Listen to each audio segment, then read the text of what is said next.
how can a non-believer reconcile a genome comprising a code that contains prescriptive information with decision-making algorithms that smacks of a forward-thinking and a forward planner?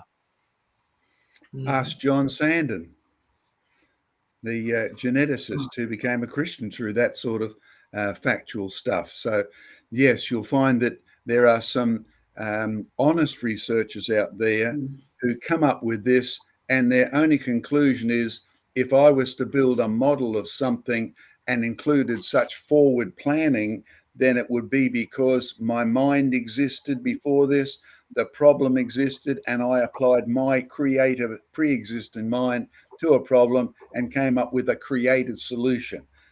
So, George, the answer is honesty is one factor.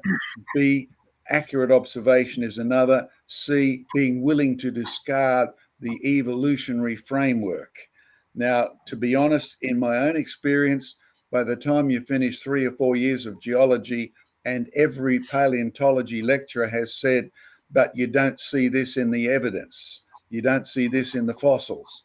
And when the students ask, well, where is the evidence for evolution? And I still remember the professor saying, well, it's in genetics or it's in chemistry. That's one reason I went and did 3 years of organic chemistry and heard the organic chemistry professor say, well, the evidence is in genetics. So I went and did genetics and graduated in distinctions with genetics. And when I asked that professor, he said, we believe in evolution because the evidence is in geology. And I'd done geology. And I thought, this is stupid, right? So all of them were relying on somebody else. So you have to be brave enough to step outside the current framework, the thing that Glenn talked about, the reigning paradigm. And I mean, Einstein was. That's why he became famous. You need to be willing to step outside the current framework, which is the lie of evolution, and you'll see the same results as you saw with John Sandon. Anybody else got any comments? No.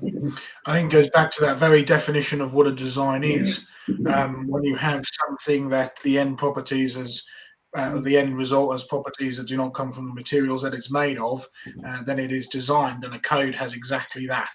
Whether you're writing it down, whether you're modeling it out of clay, or whether you're putting together out of sugars and phosphates and carbon atoms, as it is in DNA, it's still an end product, a code, which does not come from the materials that it's made of. So any form of, without even going on to the aspects of it, things like it can duplicate itself and it can repair itself and so on and so forth, just the fact that it's a code tells you that it's designed.